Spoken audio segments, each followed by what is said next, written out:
क्या एक्यूप्रेशर से इम्यूनिटी बढ़ सकती है? निश्चित हम एक्यूप्रेशर के कुछ बिंदुओं को दबाकर शरीर के स्पेसिफिक एरिया पर अपने बॉडी के रेजिस्टेंस को, इम्यूनिटी को बढ़ा सकते हैं। हम घर में ही अपने हाथों से इस पॉइंट को दबाकर अपनी इम्यूनिटी को बढ़ाते हैं। जब भी वेदर चेंजेस वाली डिसीज होती है, वहां पर भी ये बॉडी के रेजिस्टेंस को, इम्यूनिटी बढ़ाने में हेल्प करेगा। स्केच पेन के ब्लैक कलर को अगर रेगुलर लगाते हैं राइट हैंड या लेफ्ट हैंड, तो हम एक्यूप्रेशर टेक्निक के माध्यम से, कुछ रंगों के माध्यम से अपने बॉडी के रेजिस्टेंस, इम्यूनिटी को बढ़ा सकते हैं। जब इन पॉइंट्स को दबाया जाता है तो क्या पेन होता है? लेकिन अगर हमने सही पॉइंट को सिलेक्ट किया तो वहां जो दर्द आएगा वो हमें अच्छा लगेगा, उसके रिफ्लेक्सेस हमें अच्छे लगेंगे।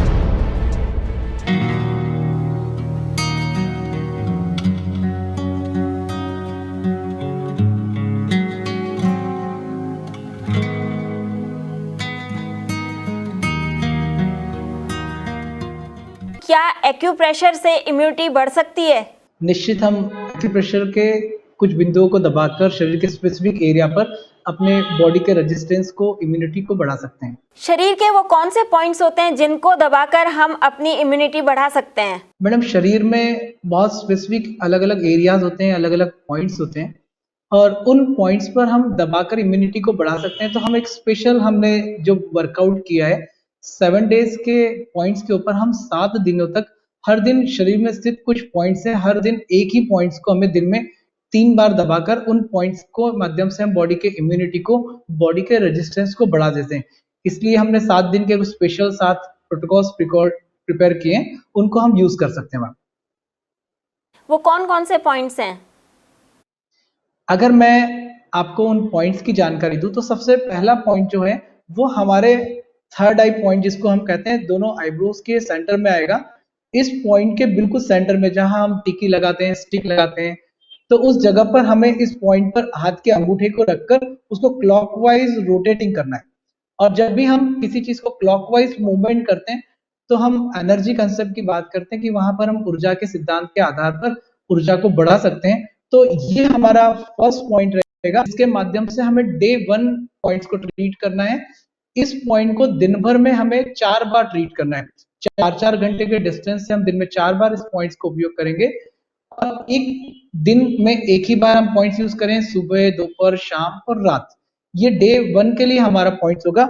डे 2 के लिए जो हमारा पॉइंट्स होगा, वो पॉइंट्स को हम यूज करेंगे हमारे सिर के साइड में, यहाँ दोनों की तरफ आईब्रोज के साइड में, और यहाँ हम हाथ की फिंगर्स को रखते हुए इस तरह से क्लॉकवाइज अच्छे से उसको मूवमेंट करेंगे धीरे धीरे।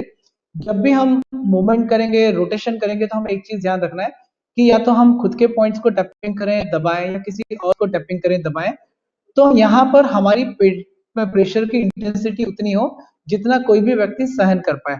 तो this point is for the day 2। ये पॉइंट सिंगल 2nd डे में ही हमें यूज करना है। डे 3 में हम फिर कुछ नए पॉइंट का सिलेक्शन कर सकते हैं।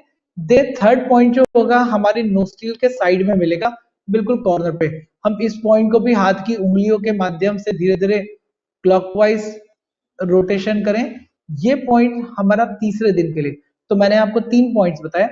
पहला पॉइंट हमारा सेंटर पॉइंट, दूसरा पॉइंट साइड में, तीसरा पॉइंट हमारे नोस्ट्रिल के यहाँ, और चौथा पॉइंट जो आपको मैं बताने जा रहा हूँ वो हमारे कान के बाहर की तरफ, बिल्कुल कान का जो गड्ढा है इसके कॉर्नर पे मिलेगा। यहाँ हम हाथ की उंगली रखकर या फिंगर्स रख के पॉइंट्स को प्रेशर दे सकते हैं। सारे ही पॉइंट्स को हम हाथों की उंगलियों से या हाथ के अंगूठे से दबा सकते हैं। और ड्यूरिंग द कोविड डिसीज, जहां हम सोशल डिस्टेंसिंग की बात करते हैं, अपने हाथ को सैनिटाइज करने की बात करते हैं, तो सेल्फ हम घर में ही अपने हाथों से इस पॉइंट को दबाकर अपनी इम्यूनिटी को बढ़ाते हैं। तो this point is called the day 4 point. ये चौथे दिन आपके दर्शकों को इस पॉइंट को यूज करना है। डे 5 का जो हमारा पॉइंट होगा, डे 5 का पॉइंट हमें मिलेगा हमारे कॉलर बोन के यहाँ पर। हम कॉलर बोन के यहाँ पर इस तरह से 4 फिंगर को रख लें और यहाँ रखकर उसको धीरे धीरे क्लॉकवाइज रोटेट करेंगे। तो this point is for the day 5। The next point की मैं आपसे बात कर रहा हूँ जो है हमारा 6ठे दिन का पॉइंट। तो 6th डे का जो पॉइंट होगा वो हमारे हाथ की हथेली में पीछे की तरफ आएगा, और इस पीछे की तरफ हाथ की हथेली में हमें एक हाथ की हथेली के पीछे वाले हिस्से पर हाथ के अंगूठे से लेकर धीरे धीरे उस पॉइंट को रोटेट करना है, क्लॉकवाइज मूवमेंट करना है। ये प्रेशर हमारा राइट साइड में भी होगा और ये प्रेशर हमारा लेफ्ट साइड में भी होगा। तो this point is called the day 6 point. Day 7 का जो पॉइंट होगा वो हमारी बैक में होगा, पीछे की तरफ कमर में। हमें अपने बिल्कुल पीछे, पीठ के पीछे अपने हाथ को ले जाएं जहां हमारा पीठ का पीछे का हिस्सा है, और पीठ के साइड वाले हिस्से पर हमें राइट में लेफ्ट में दोनों तरफ हम इस पॉइंट को अच्छे से टैपिंग करें। तो this point is called the day 7। 7 दिन के लिए हम इन 7 पॉइंट्स को अलग अलग यूज करेंगे। मैं इन पॉइंट्स को एक बार फिर रिकॉल करता हूँ। डे 1 पॉइंट हमारा सेंटर में आएगा, डे 2 पॉइंट हमारा टेम्परल रीजन पे आएगा, डे 3 पॉइंट हमारा नोस्ट्रिल के पास में आएगा, डे 4 पॉइंट हमारा कान के पास में आएगा, डे 5 पॉइंट हमारा कॉलर बोन पर आएगा, डे 6 पॉइंट मैंने आपको हाथ की हथेली के पीछे भी बताया, और डे 7 पॉइंट हमारा हाथ कमर के बिल्कुल पीछे की तरफ। तो इन 7 पॉइंट्स को अगर कोई व्यक्ति रेगुलरली अपने शरीर में दिन में 4 बार दबाता है तो ये पॉइंट रिसर्च के माध्यम से ऐसा पाया गया है कि उस व्यक्ति के बॉडी के रेजिस्टेंस को बढ़ाएंगे, इम्यूनिटी को बढ़ाएंगे। जिनके घर में छोटे बच्चे होते हैं, जिनको जब भी मौसम बदलता है, सर्दी हो जाती है, जुकाम हो जाता है, या जिन लोगों को भी जब भी वेदर चेंजेस वाली डिसीज होती है, वहां पर भी ये बॉडी के रेजिस्टेंस को, इम्यूनिटी बढ़ाने में हेल्प करेगा। एक बहुत स्पेशल आपको टेक्निक्स के बारे में बता रहा हूँ यहाँ रेजिस्टेंस को बढ़ाने के लिए, वो है हमारा कलर। हम जिसके माध्यम से कलर लगाकर भी अपने हाथ की हथेली पर एक स्केच पेन ले लें, ब्लैक कलर का sketch pen, simple black colour के स्केच पेन को लेकर हम अपनी हाथ की हथेली के पीछे की तरफ, सबसे पहला पॉइंट जो होगा हमारा कलाई के सेंटर में हमने एक ब्लैक कलर का डॉट लगाया। दूसरा हमारा जो ब्लैक कलर का डॉट लगेगा वो रिंग फिंगर और मिडिल फिंगर के बीच में लगे, और तीसरा डॉट हमारा इन दोनों के सेंटर में। इस तरह अगर हम हाथ की हथेली के पीछे स्केच पेन के ब्लैक कलर को अगर रेगुलर लगाते हैं, राइट हैंड या लेफ्ट हैंड किसी भी हाथ में हम बॉडी के ऊपर जब भी लगाते हैं हाथ के एरिया पर, तो ये हमारे बॉडी के इम्यूनिटी को, बॉडी के रेजिस्टेंस को बढ़ा सकता है। इस तरह वंदना जी, मैंने आपको जो 7 पॉइंट्स की बात की, 7 इम्यूनिटी पॉइंट्स के बारे में आपको बताया, इन रंगों के माध्यम से बताया। तो हम एक्यूप्रेशर टेक्निक के माध्यम से, कुछ रंगों के माध्यम से अपने बॉडी के रेजिस्टेंस को, इम्यूनिटी को बढ़ा सकते हैं। डॉक्टर जैन, जब इन पॉइंट्स को दबाया जाता है तो क्या पेन होता है? जब भी हम किसी पॉइंट्स को दबाते हैं तो हम ऐसा मानते हैं कि they are source of the energy. Acupressure का जो सिद्धांत है उसमें कहते हैं कि हमारी बॉडी में एनर्जी है, और वो जब एनर्जी इनबैलेंसेस होने लगती है तो हम बीमार हो जाते हैं। तो हम इन पॉइंट्स को दबा के अपने बॉडी के रेजिस्टेंस को इंक्रीज करते हैं। और जिस विषय की आपने बात की कि क्या इन पॉइंट को दबाने से दर्द होता है, तो अगर किसी व्यक्ति को दर्द होता है तो ये हमारा राइट पॉइंट्स का सिलेक्शन है। वहां जब दर्द होगा तो there is called the sweet pain. अगर किसी को दबाने से उस जगह पर अच्छा लगता है तो हम उसे राइट स्वीट पेन कहेंगे। अगर समटाइम्स ऐसा भी कहने में आता है, आपके व्यूअर्स कहेंगे कि हम कहीं भी दबाएं तो जोर से दर्द होगा, लेकिन अगर हमने सही पॉइंट को सिलेक्ट किया तो वहां जो दर्द आएगा वो हमें अच्छा लगेगा, उसके रिफ्लेक्सेस हमें अच्छे लगते हैं। आपने बताया कि क्लॉकवाइज, एंटी क्लॉकवाइज आपने पॉइंट्स को दबाना है या थोड़ा सा घुमाना है, तो उसे कितनी बार घुमाना चाहिए? एक पॉइंट को हम मिनिमम 1 मिनट तक अच्छे से रोटेशन करेंगे, और प्रेशर हमारा जो होगा वो क्लॉकवाइज ही होगा। हम घड़ी की दिशा में उस पॉइंट को मूवमेंट करेंगे। जब भी हम घड़ी की दिशा में मूवमेंट करते हैं तो हम मानते हैं कि कोई चीज को हम इंक्रीजिंग ऑर्डर में ले जाते हैं, तो हमारा जो फ्लो होगा वो उस पॉइंट को बढ़ाने के ऑर्डर में जाएगा। इसलिए हम उस पॉइंट को इंक्रीजिंग ऑर्डर में, मतलब क्लॉकवाइज मूवमेंट करेंगे। जब शरीर के पॉइंट्स दबाते हैं तो दबाने के बाद में क्या इसमें दर्द रह जाता है पॉइंट्स के जगह पर? नहीं, बिल्कुल भी। जब हम पॉइंट्स को दबाते हैं तो हमारे शरीर में कोई दर्द नहीं होता है, कोई दर्द का एहसास भी नहीं होता है। पॉइंट्स का प्रेशर देने से हमारा तात्पर्य कि हम जिस भी जगह पर शरीर पर दबाएं तो हमेशा उतना ही दबाएं जितना उस व्यक्ति की सहन करने की क्षमता हो। हम बॉडी टॉलरेंस को देखते हुए प्रेशर देंगे, ऐसा नहीं कि हम बहुत जोर जोर से प्रेशर दें। तो जो लोग जोर जोर से प्रेशर देते हैं वो एक्यूप्रेशर नहीं होता है, that is called the wrong pressure. और राइट प्रेशर टेक्निक ये है कि उतना ही प्रेशर दीजिए जितना उस व्यक्ति को सहन हो, तो हमें उसकी क्षमता का ध्यान रखते हुए प्रेशर देना होगा। डॉक्टर जैन, ये बताइए कि क्या इम्यूनिटी को बूस्ट करने का कोई और भी उपाय है?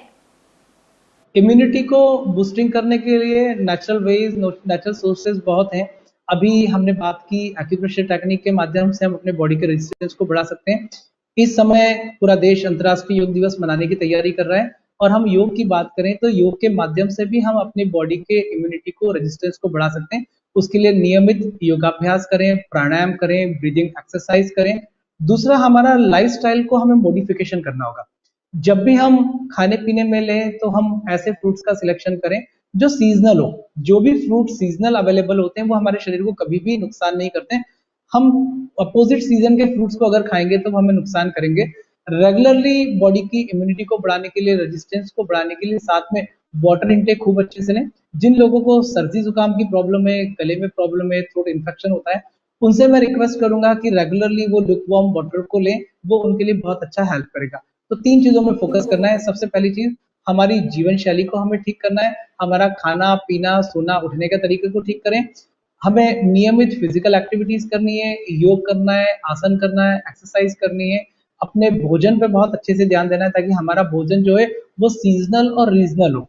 और दूसरा, हम इन एक्यूप्रेशर के पॉइंट्स को अगर उपयोग करते हैं तो ये हमारे बॉडी के इम्यूनिटी को 100% बढ़ाने में हेल्प करेंगे। क्या एक्यूप्रेशर से कोई नुकसान भी होता है?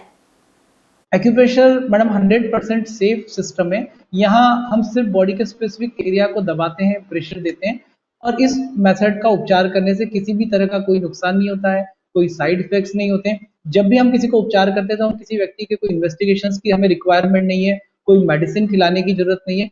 तो acupressure is called 100% safe system. क्या एक्यूप्रेशर अपनाते समय कुछ बातों का, जैसे कहा जाता है कि एलोपैथिक सिस्टम में या आयुर्वेदिक सिस्टम में कहा जाता है कि आपने ये चीज़ नहीं खानी, वो चीज़ नहीं खानी, तो क्या एक्यूप्रेशर के समय भी किन्हीं चीज़ों पे रोक होती है खाने पीने से? खाने पीने में कहीं कोई रोक नहीं है, लेकिन ये एक सिस्टम है जिसको हम कहते हैं आयुर्वेद। और आयुर्वेद का मतलब होता है आयु मतलब आपकी एज, और वेद मतलब नॉलेज। अगर हम उस नॉलेज के सिस्टम की बात करें तो वही ज्ञान हर पैथी के लिए बड़ा प्रभावी माना गया है, चाहे वो एलोपैथी हो, आयुर्वेदा हो, होम्योपैथी हो, नेचुरोपैथी हो, एक्यूप्रेशर हो, होलिस्टिक मेडिसिन, कि यहाँ पर हमें इतना ही ध्यान रखना है कि क्या हमारे लिए अच्छा है भोजन में और क्या नुकसान वाला है। ऐसे ही जब हम एक्यूप्रेशर के माध्यम से किसी व्यक्ति को उपचार करते हैं तो कुछ चीजों का हमें ध्यान रखना है कि अगर हम किसी व्यक्ति को, कहीं सर्जरी हुई हो, उस पॉइंट्स के ऊपर जब प्रेशर देते हैं तो बहुत ध्यान रख के प्रेशर देना है, या किसी एक्सपर्ट के गाइडेंस में प्रेशर दें। ड्यूरिंग प्रेगनेंसी जब भी एक्यूप्रेशर करें तो किसी एक्सपर्ट के गाइडेंस में ही एक्यूप्रेशर करना चाहिए, ये मैं रिकमेंडेड करता हूँ। अदरवाइज हम कहीं गलत तरीके से प्रेशर देंगे तो कहीं हम बॉडी में हार्म हो सकता है। किसी व्यक्ति को अचानक कोई समस्या हो गई, इमरजेंसी कंडीशंस हो गई या ऐसी चीज, तो वहां हमें एक्यूप्रेशर को अवॉइड करना चाहिए। वहां जो भी सिस्टम उसके लिए प्रिफरेबल है उसके लिए पेशेंट को रिकमेंड करना चाहिए। ये किसी भी उम्र में किया जा सकता है? हाँ, डेफिनेटली। हम बहुत छोटी उम्र के बच्चों से लेकर किसी भी एज ग्रुप के बच्चों को कर सकते हैं। मेरे यहाँ बहुत सी बार ऐसे लोग आते हैं जो बहुत छोटे बच्चे होते हैं, न्यूबॉर्न बेबी होते हैं, जस्ट लाइक उनको मान लीजिए कि लूज मोशन हो रहा है, मैं कोई एक्यूप्रेशर के माध्यम से उनको स्केच पेन लगा के बोलता हूँ कि स्पेसिफिक जगह पे कलर लगा दीजिए। तो एक्यूप्रेशर टेक्निक की बहुत सारी विधाएं हैं। अगर हम उस मॉडलिटीज की बात करें, उपचार पद्धतियों की, तो कहीं एक्यूप्रेशर के माध्यम से हम दबाकर उपचार करते हैं, कहीं एक्यूप्रेशर के माध्यम से हम रंगों के माध्यम से उपचार करते हैं, कहीं पर हम बीजों को लगाकर, कहीं स्टोन को लगाकर, सीड्स को लगाकर उपचार करते हैं। और इस मेथड को किसी भी एज ग्रुप के पर्सन के अकॉर्डिंग हम उसको यूज कर सकते हैं। मान लीजिए बहुत छोटा बच्चा है, उसकी स्किन बहुत सॉफ्ट है, तो हम उसे प्रेशर नहीं दे पाएंगे, तो हम उसके शरीर पे सिंपल रंगों के माध्यम से भी उपचार कर सकते हैं। एक ओल्ड एज का पर्सन है, बहुत बॉडी वीक है, वहां बहुत ज्यादा उसके प्रेशर की बॉडी टॉलरेंस कैपेसिटी कम होगी, तो जस्ट वहां हम जब भी प्रेशर देंगे तो टच प्रेशर देंगे, फेदर प्रेशर, जितना वो सहन कर सके।